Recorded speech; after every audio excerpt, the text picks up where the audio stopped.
का जो एनआरआई भाई विदेश से पैसा भेज रहा है, यहाँ लंगर लगा रहा है, लाखों लोग इसका लंगर खा रहे हैं, ये विदेशी फंडिंग हो गया। जो पीएम केयर फंड में पैसा इकट्ठा करके बीजेपी आरएसएस जो धन बल के माध्यम से 40-40 करोड़ रुपए में एमएलए खरीद रही है। नमस्कार, आप देख रहे हैं हेडलाइंस लाइव न्यूज। आज किसानों के इस आंदोलन को 50 दिन होने को है, लेकिन मोदी सरकार जो गूंगी और बेरी हो चुकी है और किसानों की आवाज़ उन तक नहीं पहुंच पा रही है। लेकिन सुप्रीम कोर्ट ने फिर भी 2 दिन पहले ही एक अस्थायी तौर पे जो स्टे जो दिया है, जिसको लेकर हम किसानों के बीच में आए हैं और इस बात को जानेंगे कि सुप्रीम कोर्ट का जो अस्थायी तौर पे स्टे जो मिला है, इसको लेकर क्या सोचते हैं। और मेरे साथ मौजूद हैं, मैं आपसे जानना चाहता हूं किस तरह से ये किसान आंदोलन लगातार चल रहा है। सुप्रीम कोर्ट का भी एक फैसला आया जो अस्थायी तौर पे एक स्टे जो कहीं ना कहीं किसानों को एक राहत देने का काम कर रहा है। क्या क्या सोचते हैं इन सब? देखिए, सबसे पहले तो मैं देशवासियों को लोहड़ी उत्सव की बहुत बहुत हार्दिक शुभकामनाएं देता हूं। और जो हाल ही में जो सुप्रीम कोर्ट ने जो है इस पर रोक लगाई है, ये रोक जब केंद्र सरकार का प्रधानमंत्री हिटलरशाही तानाशाही सरकार जब 49 दिन तक इस किसान संगठनों को नहीं तोड़ पाया, अन्नदाता के आंदोलन को नहीं तोड़ पाया, तो उसने एक राजनीतिक साजिश के तहत सुप्रीम कोर्ट का सहारा लेकर सुप्रीम कोर्ट से एक अस्थायी रोक लगाकर इस अन्नदाता को बेवकूफ बनाने का काम किया। लेकिन मैं पूछना चाहता हूं, इस काले कानून को इस देश की सरकार ने संसद में पास कराकर राष्ट्रपति से साइन कराकर लागू किया था, तो सुप्रीम कोर्ट की क्या हिम्मत है कि उसको अस्थायी तौर पे करा दे। हम लोगों की मांग है, बार बार 9 मीटिंग हो चुकी है, तारीख पे तारीख देता है ये प्रधानमंत्री, लेकिन हमारी बात नहीं सुनता, अपनी बात करता है। मैं पूछना चाहता हूं, अगर आप अस्थायी रोक लगाते हो, कल को ये आंदोलन खत्म हो जाता है तो वो अस्थायी रोक हट जाएगी, फिर वो कानून लागू हो जाएगा। हमारी अन्नदाता की मांग है कि ये कानून जो है सरकार ने बनाया, ये कानून सरकार वापिस ले, तब हम विश्वास करेंगे, ना हम किसी कमेटी के मानेंगे। और सुप्रीम कोर्ट का हम स्वागत करते हैं, लेकिन सुप्रीम कोर्ट कहीं ना कहीं 74 साल से इन्हीं सामंतवादियों व्यवस्था के लोग उसमें बैठे हुए हैं, और ये इस आंदोलन को तोड़ने के लिए सुप्रीम कोर्ट का सहारा लेने का षड्यंत्र रचा जा रहा है। लगता है कि सुप्रीम कोर्ट के माध्यम से ये लॉलीपॉप देने का काम किया जा रहा है कि किसानों को लगे कि हमें राहत मिल रही है और किसान अपने उस आंदोलन से कमजोर हो जाएं और अपने घर को लौट जाएं। यही बिल्कुल आप जो कह रहे हो, यही बात बिल्कुल सच्चाई है। सुप्रीम कोर्ट का सहारा लेकर ये इस आंदोलन को खत्म करना चाहता है, लेकिन मैं उसको बताना चाहता हूँ, माननीय प्रधानमंत्री जो हिटलरशाही तानाशाही कर रहे हैं लगातार 6.5 साल से, ये अन्नदाता इस देश के हर घर का चूल्हा जलाने वाला, इसी अन्नदाता का बेटा सीमा की रक्षा कर कर सारे देश की रक्षा करता है, इसी अन्नदाता का बेटा आपकी सुरक्षा में खड़ा होकर आपकी सुरक्षा करता है। जहाँ पिछले 74 साल में 7 पे कमीशन आकर सब कर्मचारियों की तनख्वाह बढ़ चुकी है, एक एमएलए एमपी की तनख्वाह 2.5 लाख रुपए 8 पेंशन हो चुकी है।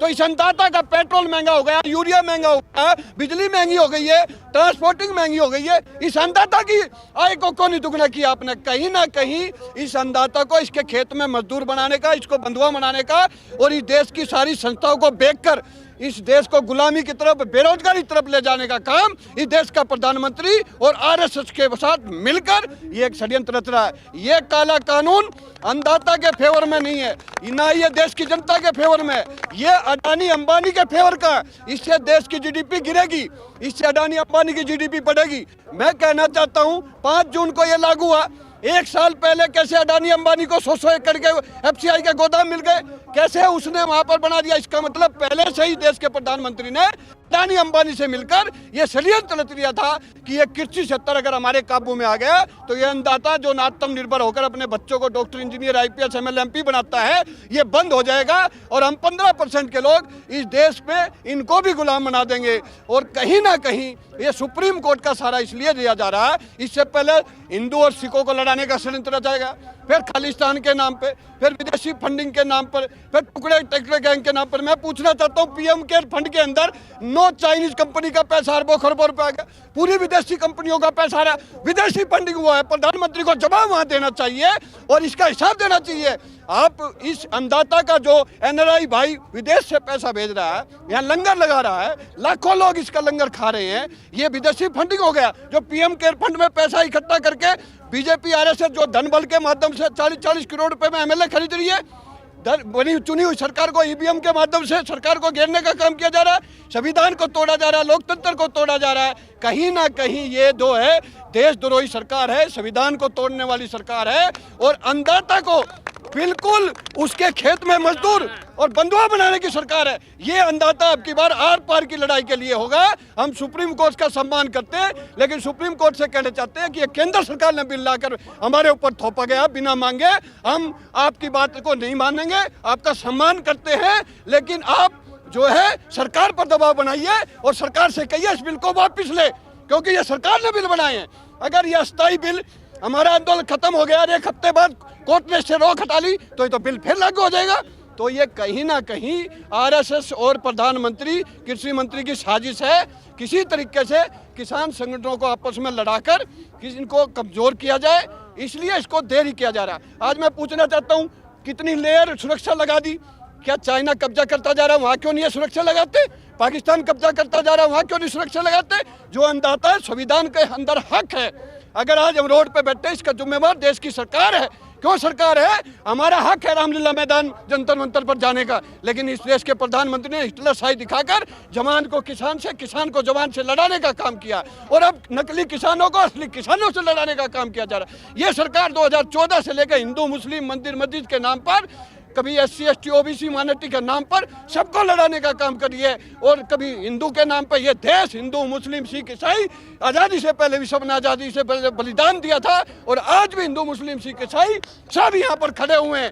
कोई हिंदू किसान है, कोई मुसलमान किसान है, कोई ईसाई किसान है, ये सब अन्नदाता है। अगर जिस दिन ये 1 साल के लिए अगर इस देश खेत में अन्न पैदा बंद कर देगा तो ये प्रधानमंत्री भी भूखा मर जाएगा। इस देश में भूखमरी या अकाल पड़ जाएगा।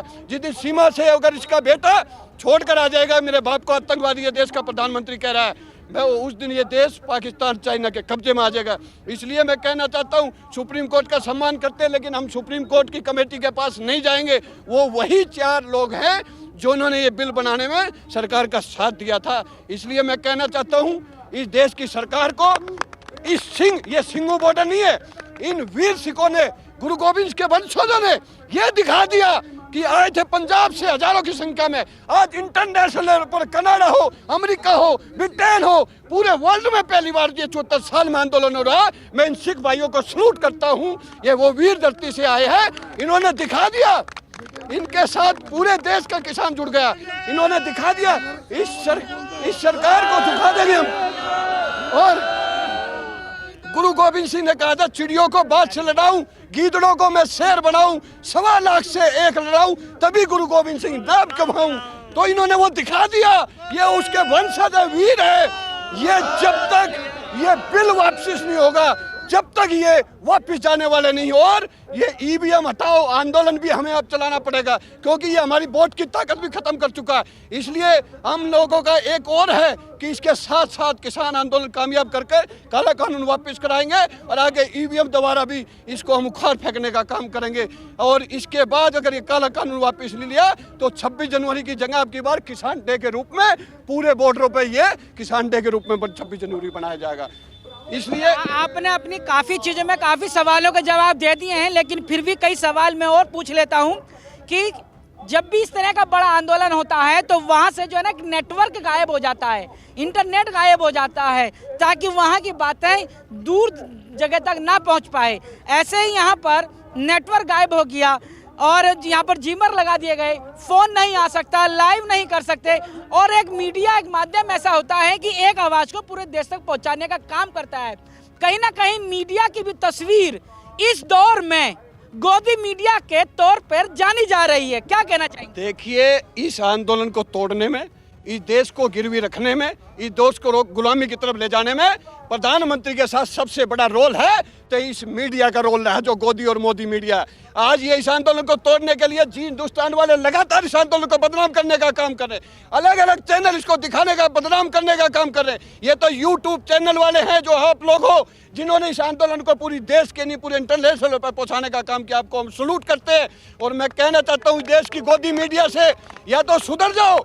ये सरकार 5 साल के लिए आई है और इसको अगर ऐसा हुआ तो जितने भी अन्नदाता के किसान के जो एमपी बने हुए हैं, मैं उनसे सरेआम कहना चाहता हूं, आज तो खट्टर के साथ हुआ है, कल पंजाब में हुआ है, अब ये पूरे देश में बीजेपी के जितने मंत्री, एमएलए, एमपी हैं, उनके सबके आवाज का घेराव किया जाएगा, सबको घर से नहीं निकलने दिया जाएगा। या तो जाकर प्रधानमंत्री के पास बैठिए और उनसे कहिए या तो इनकी मांग पूरी करिए, वरना अपना इस्तीफा देकर सिंह बॉर्डर पर आकर बैठ जाइए किसानों के साथ। और इस देश के प्रधानमंत्री को आज वार्ता करनी है तो नकली किसानों के साथ नहीं, सिंह बॉर्डर पर आकर इनके पैरों में पड़कर माफी मांगकर इस काले कानून को वापस लेने का काम करना चाहिए।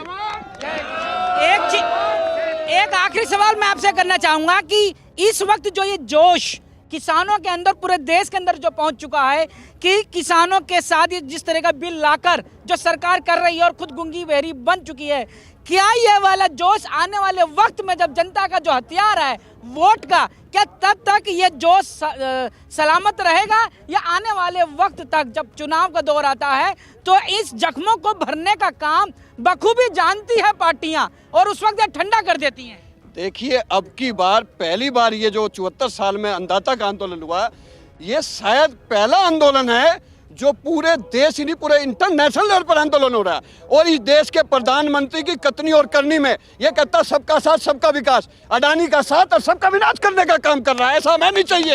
ये कहता बेटी बचाओ बेटी पढ़ाओ, आज पूरे देश में दलितों, पिछड़ा, अमानती के लोगों की बेटियों की इज्जत लूटी जा रही है, कोई कोर्ट हमारे काम नहीं आ रही है। आज सब आरक्षण खत्म किया जा रहा है। आज 33 संस्थानें जो हम लोगों ने मिलकर मेहनत से जो खड़ी की थी, आज एयरपोर्ट बेच दिया, LIC बेच दिया, आज रेलवे बेच दिया, सब चीजें बेचने में लगा हुआ है देश का प्रधानमंत्री। इस देश के प्रधानमंत्री के टाइम में, बीजेपी के टाइम में एक भी संस्था नहीं बनी, तो इसकी हिम्मत कैसे हो इसको बेचने के लिए? ये जो जोश है जिसकी आप बात कर रहे हो, ये जो संघर्ष है, ये संघर्ष जब तक इस तानाशाही, हिटलरशाही और EVM द्वारा जीती हुई सरकार और सुप्रीम कोर्ट का सहारा लेकर जीती हुई सरकार इसको उखाड़ नहीं फेंकेंगे वोट की ताकत से। EVM हटाओ, भाजपा भगाओ, EVM हटाओ, मोदी भगाओ, EVM हटाओ, संविधान बचाओ, EVM हटाओ, किसान बचाओ का नारा देकर हम इसको आने वाले चुनाव के अंदर, चाहे बंगाल का हो, चाहे वो किसी भी राज्य का चुनाव हो, और आने वाले चौकी में ये किसान बिल्कुल चुप नहीं बैठेगा। अब की बार ये अन्नदाता, दलित, पिछड़े, माइनॉरिटी जितने भी लोग हैं, किसान, मजदूर, वो एकजुट होकर इसको 24 में उखाड़ फेंकने का काम करेंगे जब तक ये संघर्ष जारी रहेगा। मेरे साथ किसानों का समर्थन करने वाले वो तमाम समर्थक मौजूद हैं जो इस बात को कह रहे हैं कि ये जो जोश है ये खत्म होने वाला नहीं है। आने वाला जब चुनाव का वक्त आएगा, चाहे वो छोटा चुनाव हो या बड़ा चुनाव हो, ये जोश, ये संघर्ष तब तक जीवित रहेगा और इसी तरह से आवाज बुलंद करते रहेंगे, क्योंकि सरकार को जवाब देने का जनता के पास जो सबसे बड़ा हथियार है वो है वोट का अधिकार, वो है मतदान का अधिकार। इस मतदान के अधिकार का जो सही हक अदा करने का जिस वक्त समय आएगा तो वो भी किया जाएगा और किसान आंदोलन से निकलने वाली हर चिंगारी आने वाले वक्त में देश की सरकार की वो बुनियादें हिलाने का काम करेगी। मेरे साथ जुड़े रहने के लिए हेडलाइंस लाइव न्यूज़ से मोहम्मद रफ़ी की ये खास रिपोर्ट।